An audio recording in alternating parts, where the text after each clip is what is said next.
Bonjour et bienvenue. Vous regardez la Bible au quotidien, étude proposée par l'Église adventiste du 7e jour, Fédération France-Nord. Bonjour, pasteur Chafograc. Bonjour. Et bonjour, pasteur Camille. Bonjour. Merci donc de venir nous éclairer aujourd'hui.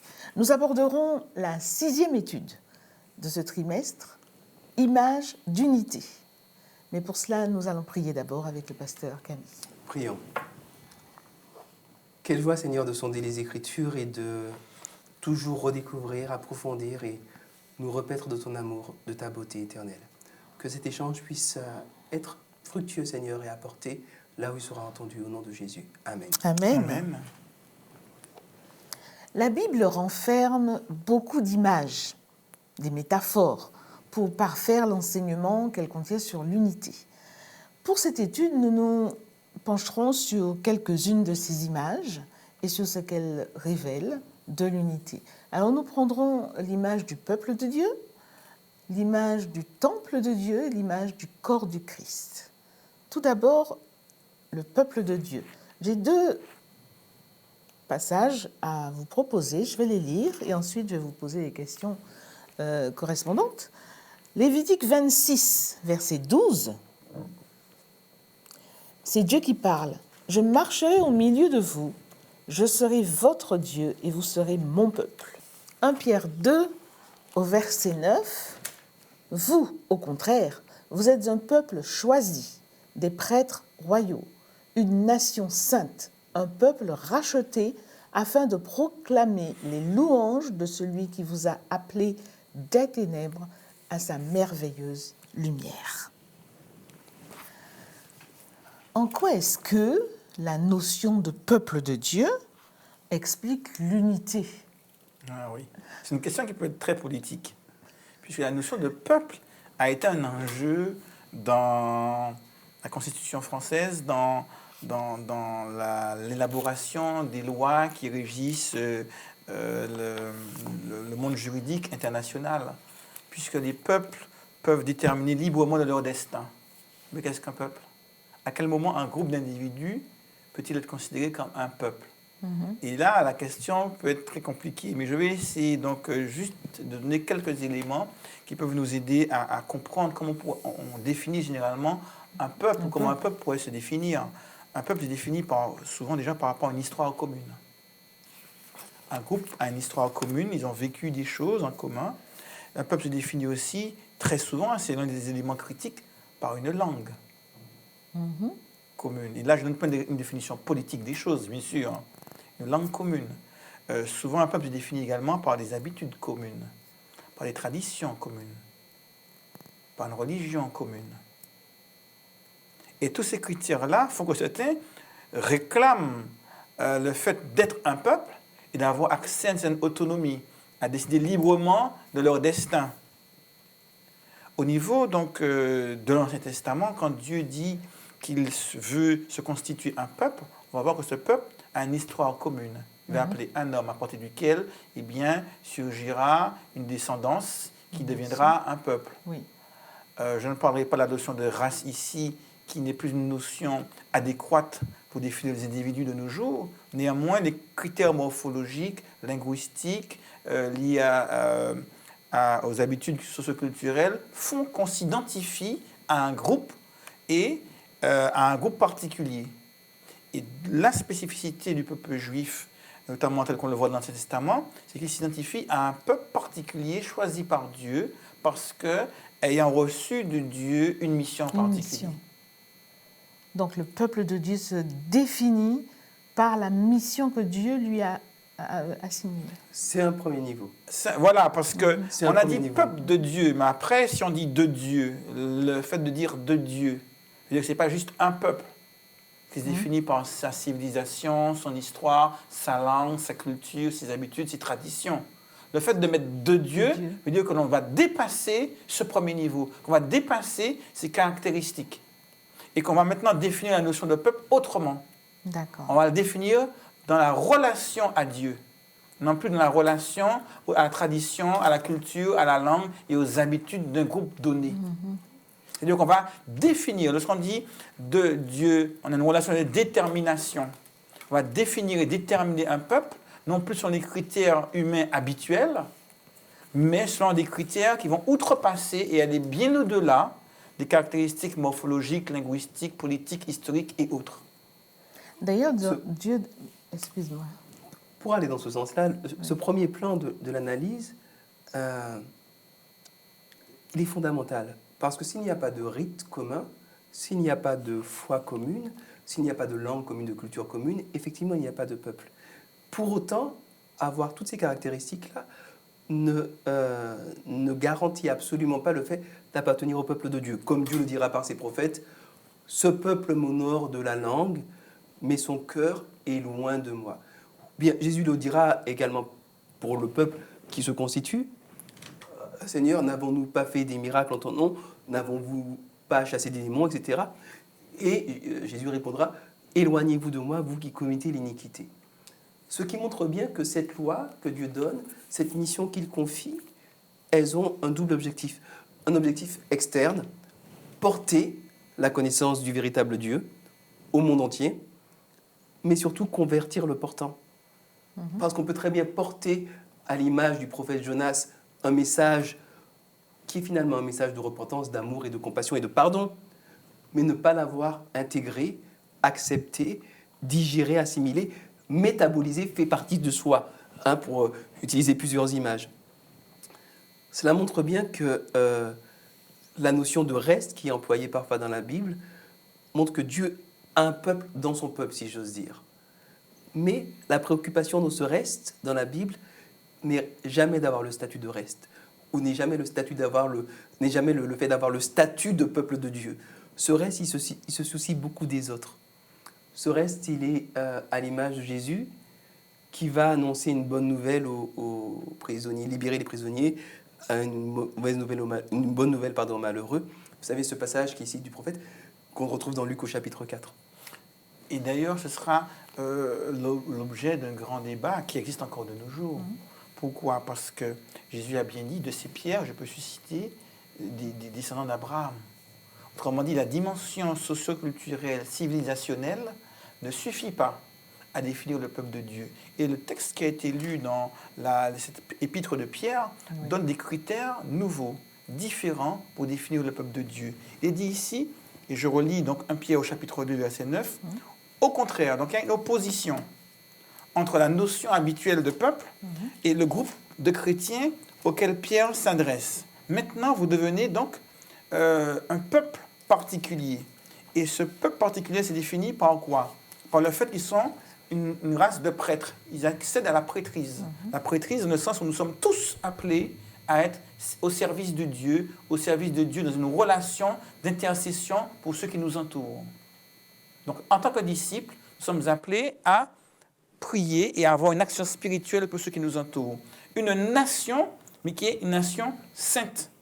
Et quand on dit un peuple acquis, cela veut dire que cette notion de peuple va se définir par le fait qu'on a été acquis, c'est-à-dire acheté, racheté par le sang de Jésus-Christ. Et donc tous ceux qui font partie de ceux qui, ayant accepté Christ, ont été rachetés par son sang pour devenir enfants de Dieu, sur ce critère-là, deviennent un membre du peuple de Dieu. Oui, s'ils accomplissent la deuxième partie du verset, qui dit... Alors, complètement, je n'avais pas fini. Les critères sont nombreux. Continue, vas-y. Afin que vous annonciez les vertus de celui qui vous a appelé des ténèbres. Mission. Voilà, des ténèbres. toujours la mission. Voilà, la mission. Et la notion de sacerdoce, elle est liée profondément à l'amour que je porte à autrui. D'accord. Donc, c'est vrai que la tendance humaine, ce serait de se gargariser en se disant « Nous sommes un peuple élu, une race élue, un sacerdoce royal, une nation sainte. » Et puis de se gargariser, de se glorifier avec cela. C'est quelque part, quand on réfléchit à la profondeur de ce verset, c'est au contraire une responsabilité qui, je crois, quand on en prend conscience, ne peut que nous jeter à genoux, avec un cœur repentant, parce que l'indifférence que nous manifestons parfois les uns aux autres, ou aux gens dans la rue, nous montre bien que ce niveau de sacerdoce royal, c'est-à-dire vraiment qui englobe tout le monde, quelque chose de profond, on en est encore très loin d'une manière générale. Donc on voit un peuple avec une mission. Mais la mission, ce n'est pas simplement d'évangéliser, c'est de dire aux hommes quelque chose d'extraordinaire, annoncer les vertus C'est-à-dire les choses extraordinaires de qui? Celui qui nous a appelés des ténèbres à son admirable lumière, à savoir de Jésus-Christ. Donc annoncer, prêcher, proclamer au monde l'amour de Dieu à travers Jésus-Christ et en faire l'expérience. Et il va plus loin. Vous qui autrefois n'étiez pas un peuple et qui maintenant êtes le peuple de Dieu. Autrement dit, les notions habituelles de civilisation, de langue commune, d'histoire commune, de tradition, etc., eh bien, n'étaient pas suffisantes, ces notions-là, n'étaient pas suffisantes pour définir et qu'on puisse voir en vous un peuple divin, un peuple de Dieu. Pour qu'on puisse voir en vous un peuple de Dieu, il ne suffit pas de dire « je suis descendant d'eux » ou « je vais à l'église » ou « j'ai une tradition particulière » ou « j'ai une langue en particulier ». Il faut aller beaucoup plus loin. Et c'est à travers cela qu'on devient un membre du peuple de Dieu. Oui, mais Jean-Jacques, si on va beaucoup plus loin pour devenir un membre du peuple de Dieu, est-ce qu'il n'y a pas une distorsion quelque part? Est-ce que ça n'est pas... Si je veux devenir un pasteur dans le but de faire partie du peuple de Dieu, est-ce qu'il n'y a pas quelque chose de tordu quelque part là-dedans? Est-ce que je ne devrais pas vouloir devenir pasteur par amour pour les autres? Quand entends-tu par pasteur? Oh, pasteur, ou bien adventiste, ou bien croyant, ou chrétien, peu importe. Mais je veux dire, à partir du moment où je suis omnubilé par l'idée de faire partie du peuple de Dieu, est-ce que je ne suis pas plus tourné vers mon propre statut que vers autrui, alors que précisément le texte nous dit que c'est le fait d'être tourné vers autrui qui fait de nous des gens du peuple de Dieu? Est-ce qu'il n'y a pas une contradiction? Alors disons que je pense qu'on ne sait pas dans quel ordre le mettre. Toujours est-il que Christ a dit « j'attirerai les hommes à moi ». On est attiré à Dieu et on aime Dieu parce que Dieu nous a aimés. On répond à l'amour de Dieu et on se donne entre les mains de Dieu. Et quand on se donne entre les mains de Dieu, alors on est conscient qu'il y a d'autres qui ont eux aussi fait la même démarche. Et donc là, on se trouve un dénominateur commun, une histoire commune, une expérience commune de foi. Et à partir de là découle la mission d'être tourné vers les autres pour pouvoir transmettre aux autres cet amour. Donc je crois qu'il y a une complémentarité et un va-et-vient entre le fait de vivre une expérience particulière avec Dieu qui fait que Dieu m'accepte. Paul va parler de l'adoption, je deviens un enfant de Dieu. Et puis après, eh bien, cette expérience qui va faire que j'ai envie de la partager, de la donner et de permettre aux autres aussi de vivre cette expérience. Absolument. D'ailleurs, ce qui a motivé Dieu, Dieu le dit dans Deutéronome, ce qui a motivé le choix de Dieu, c'est l'amour qu'il porte à l'homme. Et justement, est-ce que ce n'est pas aussi cet amour qui est aussi valable pour l'Église aujourd'hui? Est-ce que ce n'est pas par amour que Dieu a suscité cette Église pour justement accomplir cette mission dont vous parliez tout à l'heure? Ça dépend de ce qu'on entend par amour.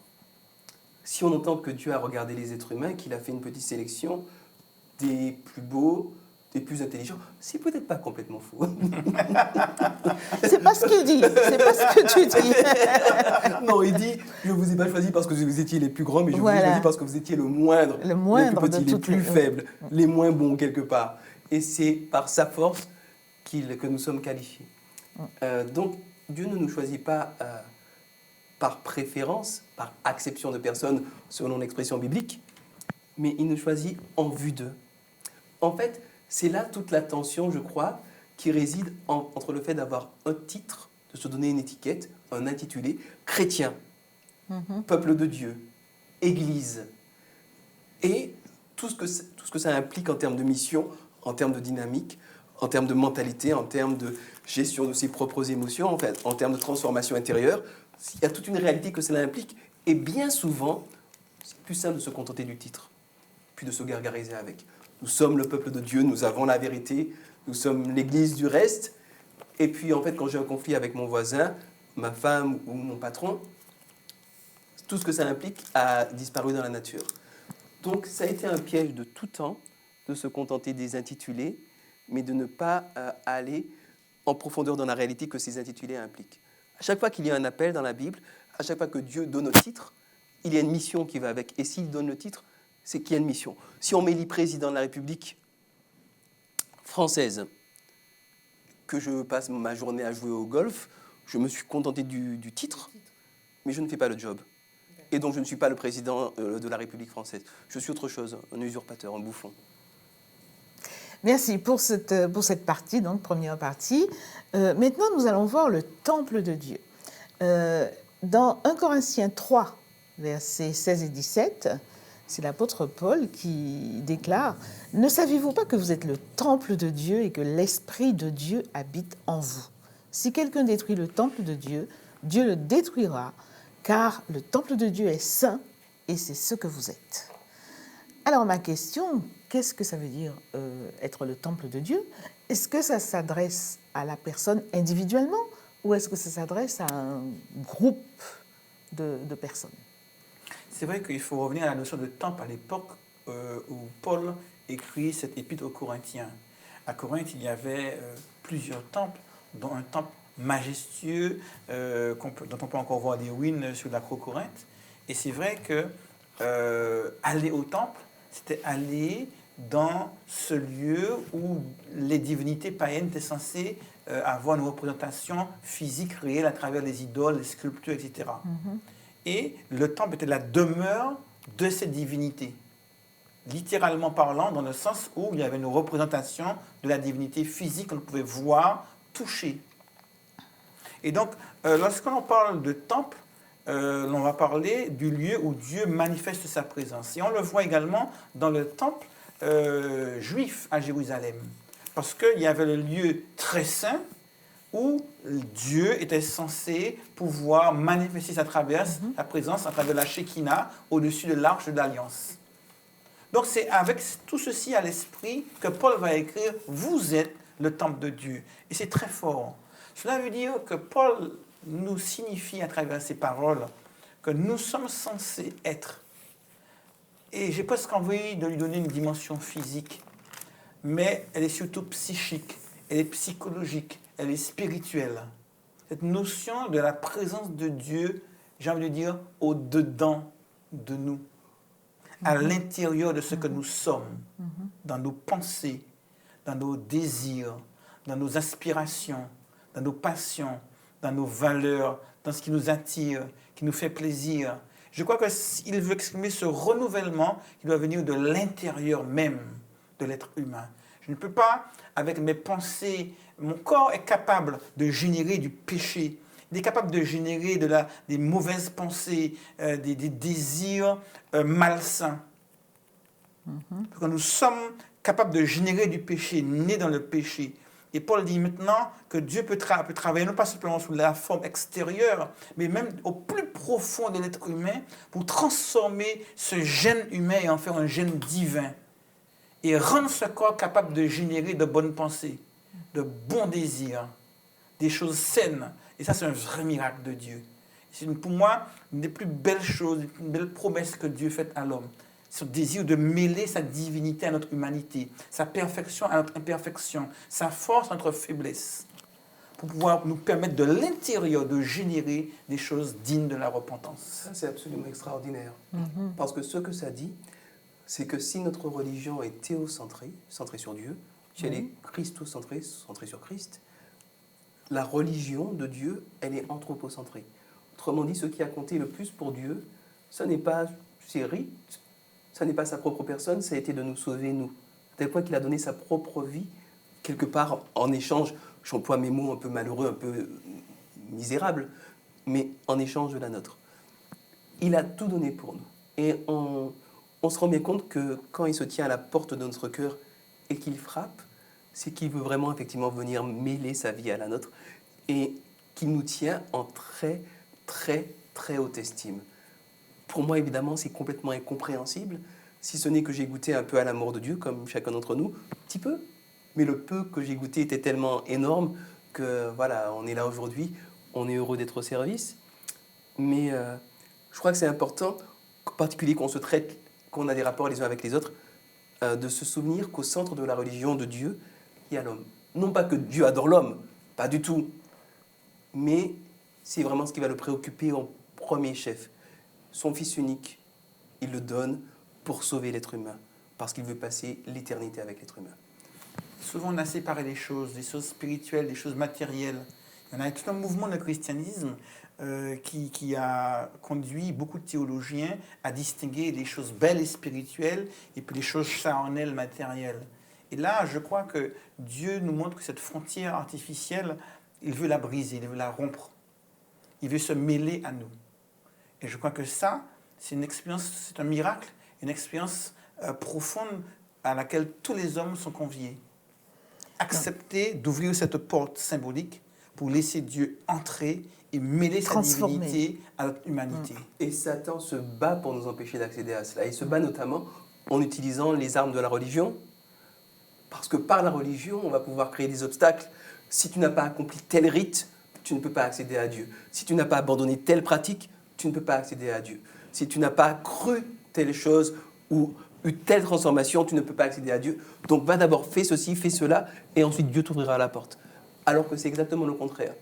Alors que nous étions encore sans force, il est venu à la porte de nos cœurs, il a frappé. Je mélange plusieurs versets naturellement, mais il est venu, il a frappé à la porte de notre cœur, et il a commencé à nous transformer de l'intérieur, pas après pas. Et ce qui est beau, c'est que la perfection de Dieu ne va pas se salir en se mêlant à notre imperfection, mais au contraire, sa perfection va nous rendre à son image. C'est très beau ce que vous dites. J'aimerais finalement, en dernier, en venir à l'image du corps du Christ. C'est l'image la plus connue de l'Église. J'aimerais qu'on lise un verset dans 1 Corinthiens 12, verset 12 déjà. 1 Corinthiens 12, verset 12.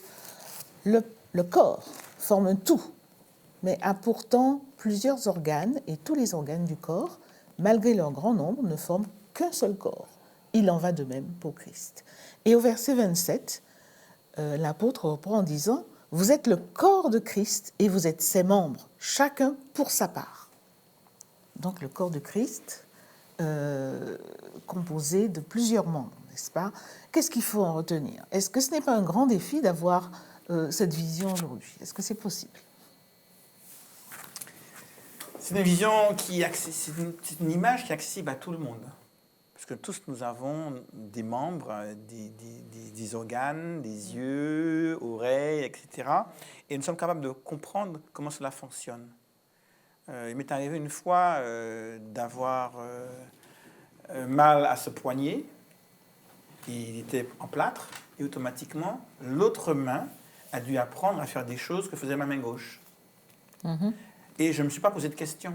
Tout naturellement, la main forte va venir au secours de la main qui est faible pour compenser ses lacunes, son incapacité, etc. Et je crois que l'harmonie, la complémentarité, l'esprit de sacrifice, je n'ai pas donné à ma main une conscience. N'empêche qu'il y avait un sacrifice d'une main par rapport à l'autre. Si on boite, il y a une jambe qui va supporter davantage de poids pour soulager le genou qui est endolori et qui fait mal.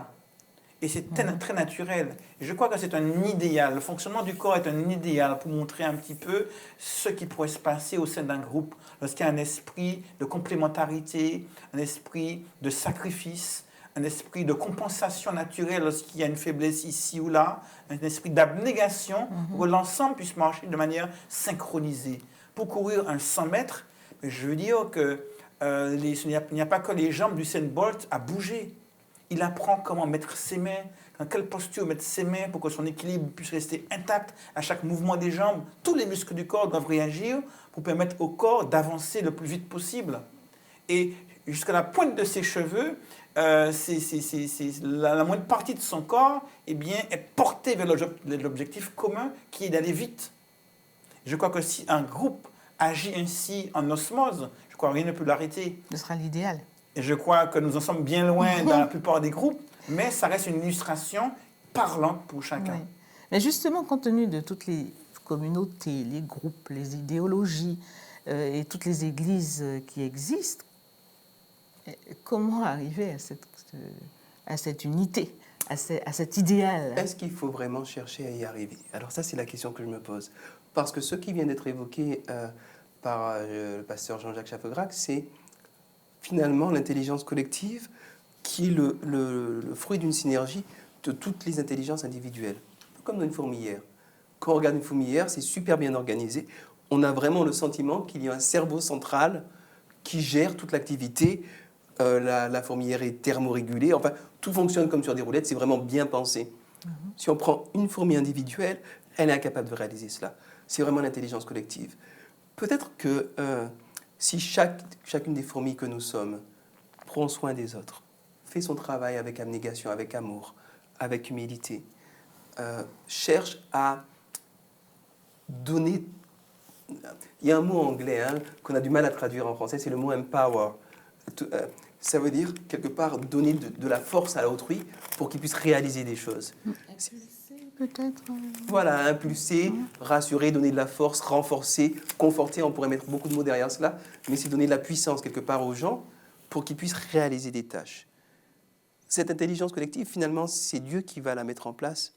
Si moi, je me soucie à mon niveau d'avoir l'unité dans l'Église, je vais peut-être chercher à imposer mes propres normes, ma propre vision de l'unité. Je crois que si chacun se soucie des uns et des autres, l'unité va venir d'elle-même. Et bien sûr, dans la perspective de la mission, non pas dans la perspective d'avoir l'unité, parce que l'unité pour soi-même, ce n'est pas un but.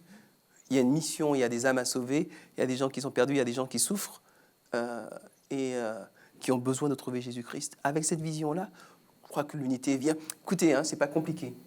Il y a une grosse tornade qui arrive. Il faut absolument vite sauver les gens. Spontanément, tous les voisins vont venir. On va dégager les gravats, on va enlever les tôles. On va être vraiment dans une unité d'action parce qu'il y a un objectif commun qui nous transcende tous et qui va faire de nous un seul corps. Si on commence à se mettre autour d'une table et à se dire « Bon, il y a la tornade est passée, comment est-ce qu'on va faire pour être bien unis dans l'action ?» Alors, je ne dis pas qu'il ne faut pas penser, il faut penser. Il faut parfois coordonner, il faut organiser. On ne dit pas qu'il ne faut pas d'organisation. Mais il ne faut pas que l'organisation, la pensée et la théorie viennent se substituer à la conscience individuelle de chacun et de ce qu'il a à faire dans le corps. Alors, je rappelle, les chrétiens forment le corps, mais Christ est la tête. Alléluia. Et justement, parce que Christ est la tête et qu'il y a plusieurs membres du corps, est-ce que vous pourriez donner une définition rapidement, parce qu'il ne reste pas beaucoup de temps, est-ce que vous pourriez donner une définition de ce que doit être l'Église, avec un grand E? Oh là là. L'Église a quand même beaucoup muté au travers du temps et ça a été une bonne chose. Elle a commis beaucoup d'erreurs et de ces erreurs, elle peut apprendre beaucoup. Elle est partie de ce petit groupe considéré comme marginal et dissident du judaïsme qui suivait quelqu'un de tout aussi marginal appelé Jésus, fils de Joseph, Yoshua ben Yossif. C'est moins glorieux comme ça, a priori. Et puis finalement, elle s'est transformée en un mastodonte qui a écrasé des États, qui a pris des vies, qui a manipulé, tout en distillant une culture chrétienne et tout en parlant de Jésus-Christ, parfois bien, parfois mal. Il ne faut pas croire que le catholicisme médiéval, il n'y a que du mal, il y a beaucoup de richesse également, il y a beaucoup d'obscurantisme également. C'est très duel tout cela. L'Église a toujours changé de forme, mais l'Église... Par quoi se distingue-t-elle? Parce que nous n'avons pas beaucoup de temps. Je crois qu'elle devrait... Alors ça, c'est mon point de vue. Il faudrait que la distinction soit naturelle et sorte de ce qu'elle produit. Si l'Église, on est où on est à Paris, si l'Église de Paris 5e arrondissement disparaît, est-ce que ça fera une différence quelconque pour qui que ce soit?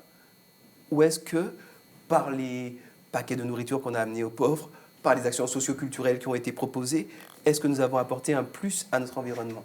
Qu'on cherche à se distinguer, je pense qu'il y a quelque chose de tordu et d'égocentré. Ça, c'est mon point de vue. L'Église ne devrait pas chercher à se distinguer.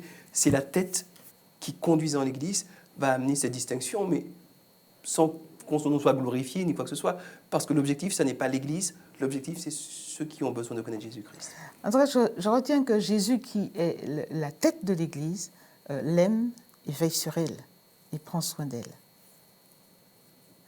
Eh bien, je pense que ce sera le dernier mot parce que nous avons, malheureusement, nous sommes à la fin de cette étude. Je conçois qu'il y ait des frustrations, mais ce sera pour la prochaine fois. En tout cas, je vous remercie de nous avoir suivis. Je vous souhaite une excellente semaine et à bientôt. Au revoir.